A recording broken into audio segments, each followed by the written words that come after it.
All right, so we're working on our 72 C10. Gonna start the motor swap process.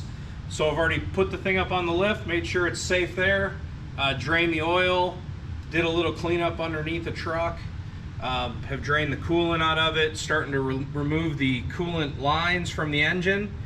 We'll take the carburetor off so we can put our lift plate on there. We'll get the hood off next, take the transmission out of the truck. I put this drive line up, and a nice gentleman about a half an hour from us bought it. It was only for sale for about a half a day. And we've got L8T 6.6 liter GM engine, a brand new crate engine that we put a BTR 210 LT cam in. Those motors don't have displacement on demand, so pretty easy cam swap. And the motor ought to make about 520 according to Brian Tooley.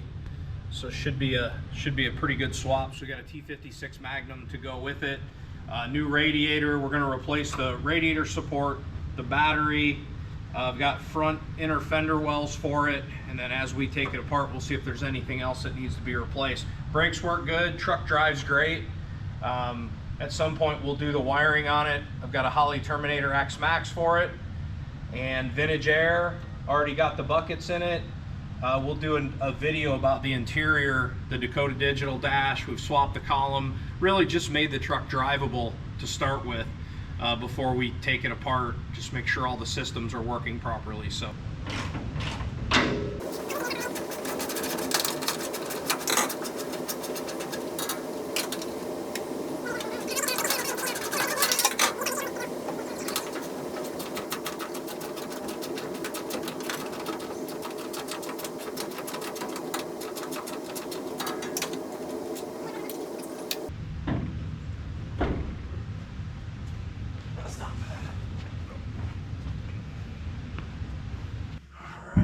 Well, that makes it a little easier to see.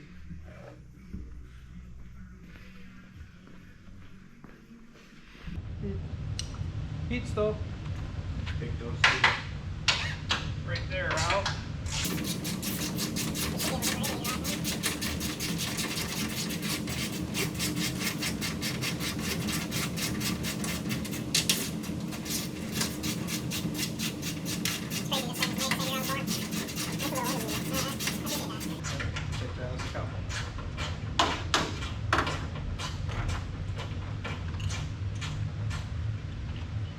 Just stick your bolts back through that, like that, and just lay it in here. I don't know how much of this stuff we'll use, but those brackets seem to be in good shape, so. Then, out she goes.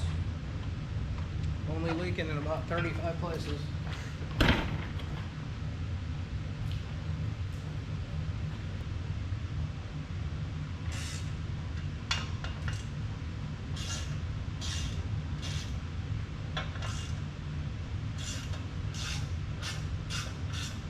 So you feel how you can basically spin that with your hand, because this is called a V belt, you know, the new kinds of serpentine belt, and you see there's barely anything touching this belt. So you obviously shouldn't be able to spin the pulleys. Get the fan off, unhook the fuel pump, take the carburetor out, and then we can lift it up, take the transmission out. I don't want to try to take it out all as one piece. It's just kind of a hassle. A lot of people do it that way, but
So this is pretty typical for these trucks underneath the battery tray. The battery tray is pretty rusty.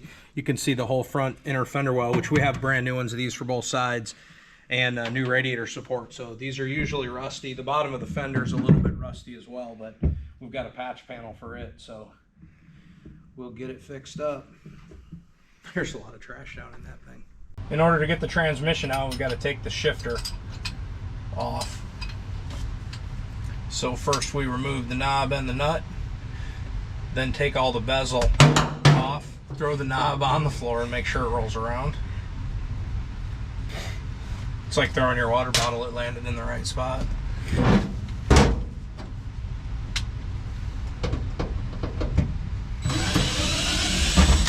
So the shifter location for our T56 Magnum will be in a completely different place, so we'll plug this hole up, weld it, make a patch panel, and weld this area up.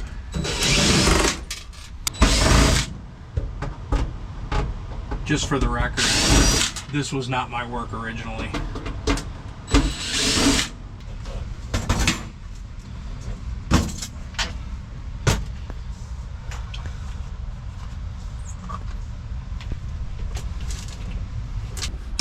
So this transmission was in pretty bad shape actually when we got it.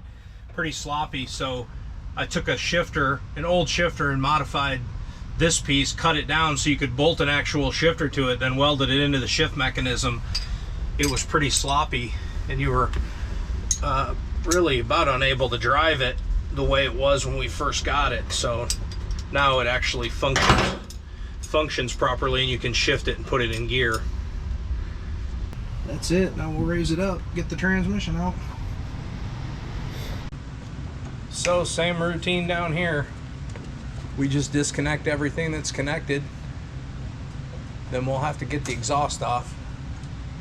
In looking at it, I think we're going to end up having to cut it to get it off the truck.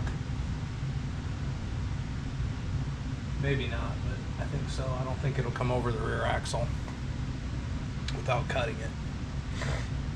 So normally when you have a joint, there's a slip joint, but whoever put the exhaust on this welded every one of these joints all the way back, so there's no place to separate it. It's welded front to rear, which an exhaust shop makes it easy for them, and it's nice and quiet, but you can't ever remove the exhaust from the car again. That's the problem with doing it that way. Yeah, I think we cut this right here. Cut it in a nice easy place to put a clamp on it. Strategically cut. Strategery. Strategy.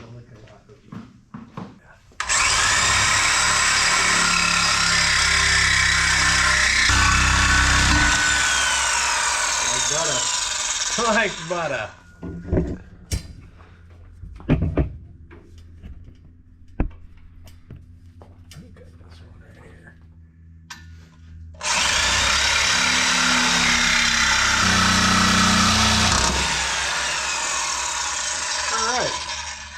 Wasn't near as death-defying as sometimes they are. Not even tight.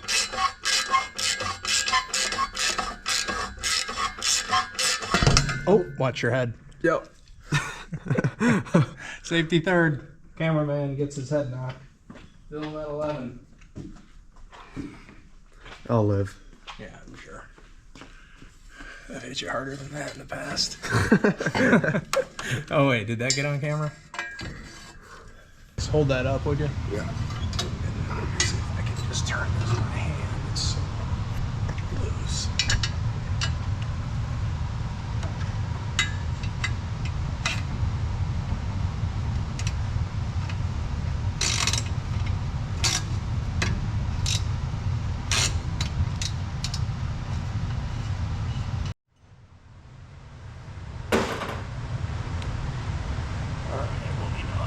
Clutch linkage.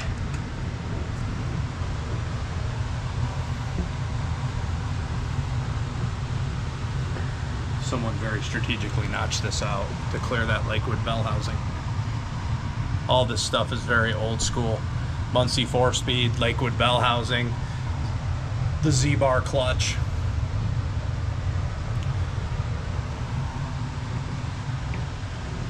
All right. Back part off. Try.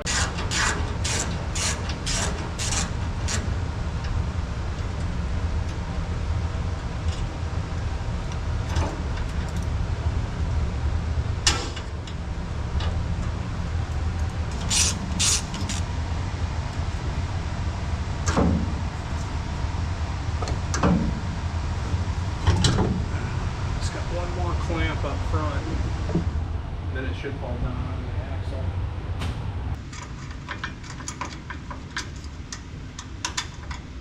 axle. So the question is, can we turn this in such a way? It's leaking. Yeah, just water.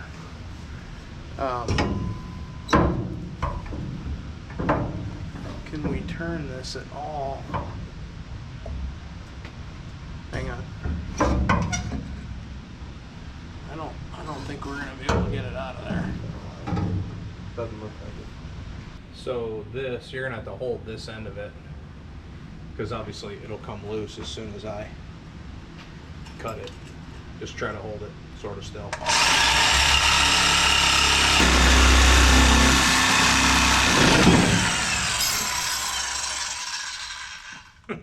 This is why I say it's dangerous, because it broke the blade when it grabbed it.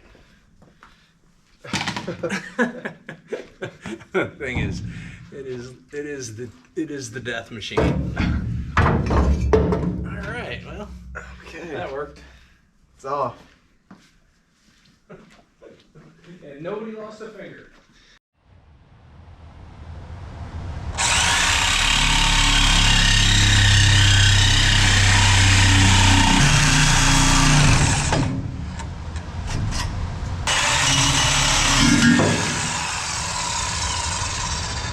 There she goes. Where did this come from?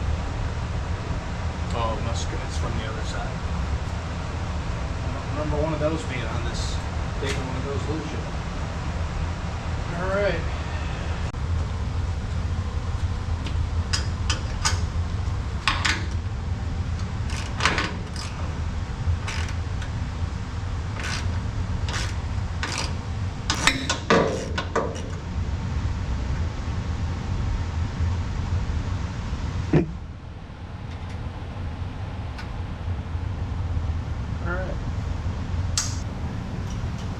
You did play basketball in high school. That is true.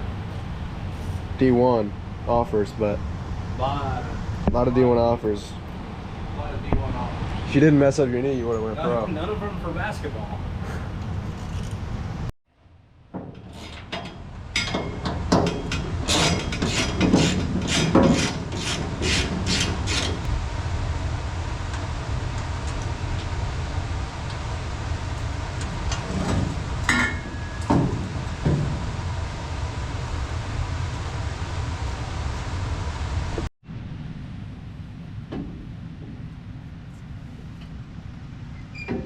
I don't think there's a way I can get this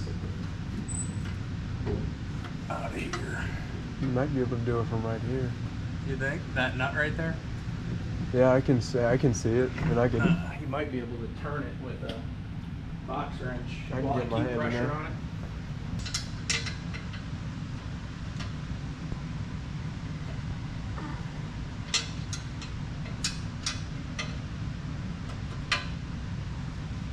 Oh, maybe not.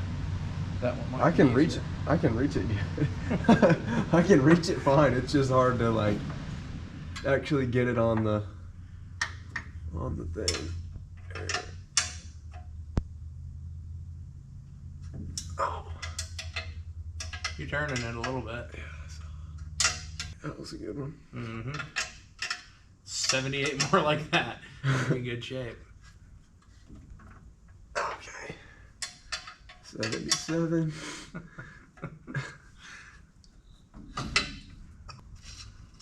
There we go. Oh. Freedom! You got a little skid mark there on your arm.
dirty high five.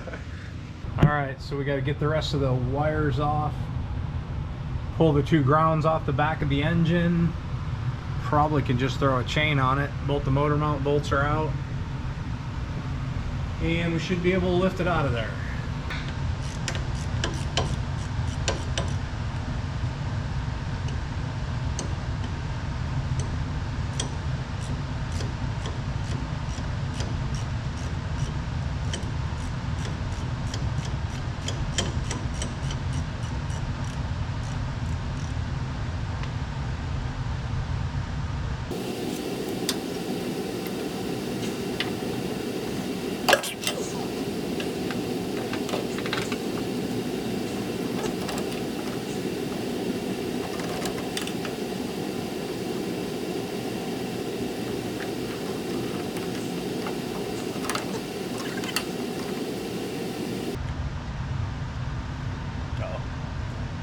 Not slotted like the Corvette one is.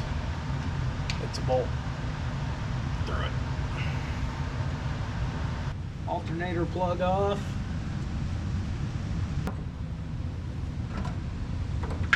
Plug someone broke. Oh no, that's not the broken one. Okay. Okay, bud. Okay, bub. Bub. We get it. Okay, bub. We got it. I broke it. You know, the good news for you. You did tell me to lift it up, and I lifted it. For you, yeah, you lifted it all right. The good news for you is I have only put in a few of these kits, and so I have extra of those plugs. But for the L8T installation, you use it's called a BIM module, and it gets all the data for the gauges from the Holley Terminator X, so you don't even need those wires, so it's not a big deal. And I have like 10 more of those harnesses anyway. This is actually the first truck that I've used, or first installation that I've done that actually used those parts for it. And I really did it just to see how it worked.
Doesn't look like there's anything connected to it, does it? Doesn't seem like Nope. it. There's nothing on this side. Yeah. Nothing in the back. I think we're free.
like that, but it'll make it. It'll make it.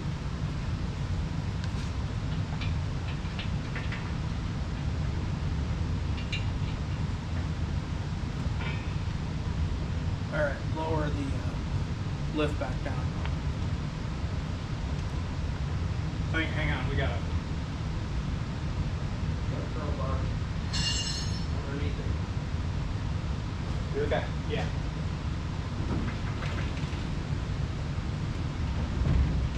All right.